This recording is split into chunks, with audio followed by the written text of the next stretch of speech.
بسم اللہ الرحمن الرحیم۔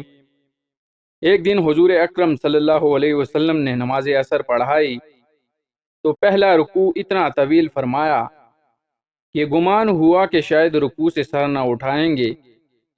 پھر جب آپ صلی اللہ علیہ وسلم نے رکوع سے سر اٹھا لیا، نماز ادا فرما لینے کے بعد آپ صلی اللہ علیہ وسلم نے اپنا رخ انور محراب سے ایک جانب پھیر کر فرمایا کہ میرا بھائی اور چچا زاد علی بن ابو طالب کہاں ہے؟ حضرت علی رضی اللہ تعالیٰ عنہ نے آخری صفوں سے عرض کیا، لبیک میں حاضر ہوں یا رسول اللہ صلی اللہ علیہ وسلم۔ آپ صلی اللہ علیہ وسلم نے فرمایا، اے ابو الحسن میرے قریب آ جاؤ۔ چنانچہ حضرت علی رضی اللہ تعالیٰ عنہ آپ صلی اللہ علیہ وسلم کے قریب آ کر بیٹھ گئے۔ آپ صلی اللہ علیہ وسلم نے فرمایا، ابو الحسن کیا تم نے اگلی صف کے وہ فضائل نہیں سنے جو اللہ عز و جل نے مجھے بیان فرمائے ہیں؟ عرض کیا، کیوں نہیں یا رسول اللہ صلی اللہ علیہ وسلم۔ ارشاد فرمایا، پھر کس چیز نے تمہیں پہلی صف اور تکبیر اولیٰ سے دور کر دیا؟ کیا حسن اور حسین رضی اللہ تعالیٰ عنہما کی محبت نے تمہیں مشغول کر دیا تھا؟ عرض کی، ان کی محبت اللہ تعالیٰ کی محبت میں کیسے رکاوٹ ڈال سکتی ہے؟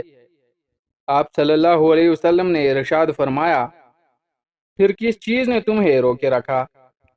عرض کیا کہ جب حضرت بلال رضی اللہ تعالیٰ عنہ نے اذان دی تھی، میں اس وقت مسجد میں ہی تھا اور 2 رکعتیں ادا کی تھیں۔ پھر جب حضرت بلال رضی اللہ تعالیٰ عنہ نے اقامت کہی تو میں آپ صلی اللہ علیہ وسلم کے ساتھ تکبیر اولیٰ میں شامل ہوا۔ پھر مجھے وضو میں شبہ ہوا تو میں مسجد سے نکل کر حضرت فاطمہ رضی اللہ تعالیٰ عنہ کے گھر چلا گیا اور جا کر حسن اور حسین رضی اللہ تعالیٰ عنہما کو پکارا، مگر کسی نے میری پکار کا جواب نہ دیا۔ تو میری حالت اس عورت کی طرح ہو گئی جس کا بچہ گم ہو جاتا ہے، یا ہانڈی میں ابلنے والے دانے جیسی ہو گئی۔ میں پانی تلاش کر رہا تھا کہ مجھے اپنے دائیں جانب سے ایک آواز سنائی دی اور سبز رومال سے ڈھکا ہوا سونے کا پیالہ میرے سامنے آ گیا۔ میں نے رومال ہٹایا تو اس میں دودھ سے زیادہ سفید، شہد سے زیادہ میٹھا اور مکھن سے زیادہ نرم پانی موجود تھا۔ میں نے نماز کے لیے وضو کیا، پھر رومال سے تری صاف کی اور پیالے کو ڈھانپ دیا۔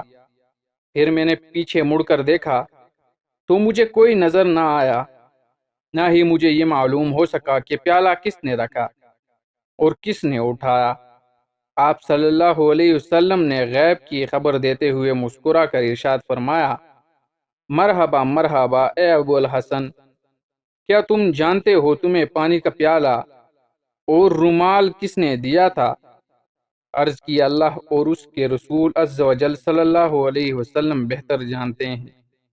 ارشاد فرمایا، پیالہ تمہارے پاس جبریل امین علیہ السلام لے کر آئے اور اس میں حضیرت القدس کا پانی تھا، اور رومال تمہیں حضرت میکائیل علیہ السلام نے دیا تھا۔ حضرت اسرافیل علیہ السلام نے مجھے رکوع سے سر اٹھانے سے روکا رکھا، یہاں تک کہ تم اس رکعت میں آ کر مل گئے۔